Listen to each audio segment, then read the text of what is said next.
Selamat pagi anak-anak. Kita akan lanjutkan materi kita untuk hari ini. Semalam sudah Bapak sampaikan yaitu tentang metabolisme.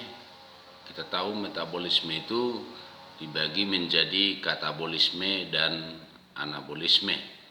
Pada hari ini kita akan membahas tentang katabolisme, yang contohnya sudah Bapak sampaikan semalam, yaitu contohnya adalah respirasi.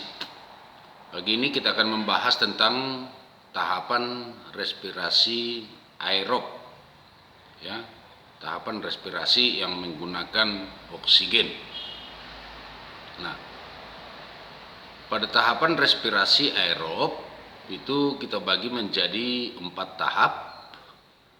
Tahap yang pertama adalah glikolisis, kemudian ada yang kedua atau disebut dengan reaksi antara dekarboksilasi oksidatif, kemudian yang ketiga siklus Krebs, kemudian yang keempat adalah transport elektron. Pagi ini kita akan membahas tentang glikolisis dan reaksi dekarboksilasi oksidatif. Nah, apa itu glikolisis?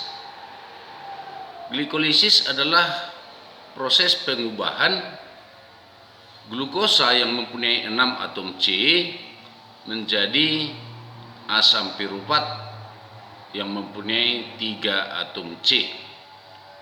Nah, jadi kalau kita berbicara tentang pengubahan glukosa, berarti yang kita bicarakan pada hari ini adalah tentang katabolisme karbohidrat. Di lain waktu akan kita bahas tentang katabolisme lemak dan katabolisme protein. Nah, proses glikolisis, sekali lagi Bapak tekankan, adalah pengubahan glukosa yang mempunyai 6 atom C. Kalau glukosa itu C6H12O6, ya, menjadi asam piruvat yang mempunyai 3 atom C. Reaksinya agak kompleks dan panjang, ada sampai 9 tahap.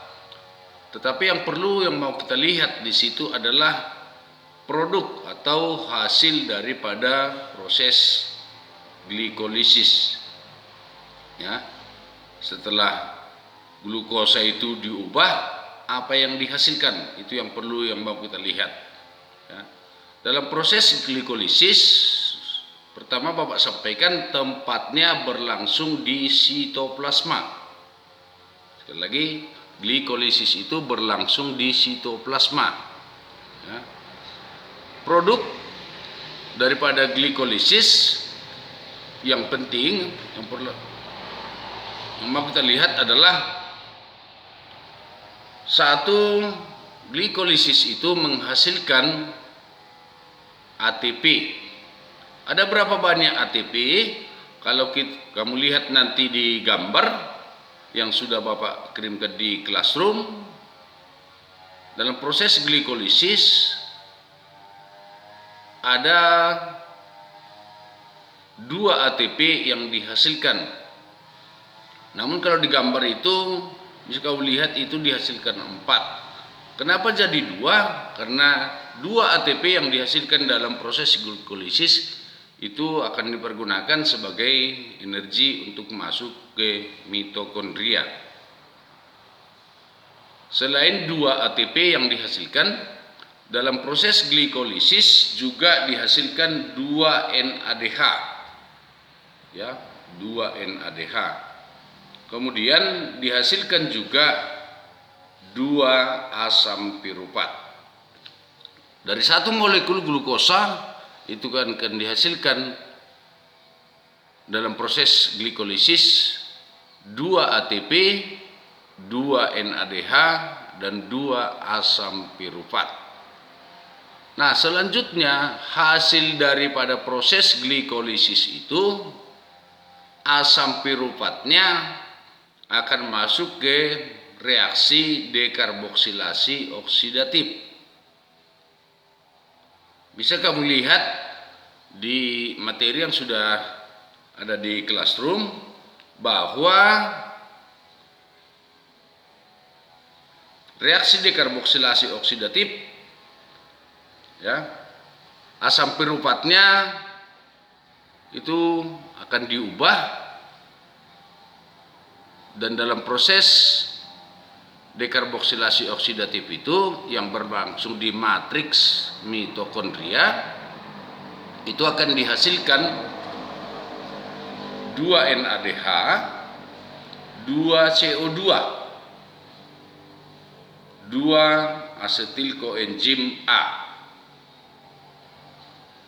Sekali lagi, produk daripada dekarboksilasi oksidatif itu adalah 2 NADH, 2 CO2, 2 asetil koenzim A. Kenapa dekarboksilasi oksidatif dikatakan reaksi antara? Karena dalam proses dekarboksilasi oksidatif itu tidak menghasilkan ATP, ya, tidak menghasilkan ATP. Hasil daripada dekarboksilasi oksidatif, asetil koenzim A itu akan masuk ke siklus Krebs.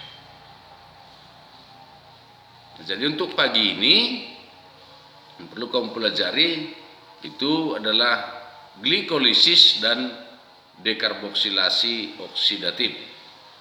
Ingat, yang penting adalah apa yang dihasilkan dalam setiap proses tahapan daripada respirasi itu. Nah, itulah yang perlu Bapak sampaikan untuk pagi hari ini, dan jangan lupa absensi tetap diisi sesuai dengan formulir yang sudah Bapak kirimkan semalam. Itu saja dilanjutkan yang ada di Bitly.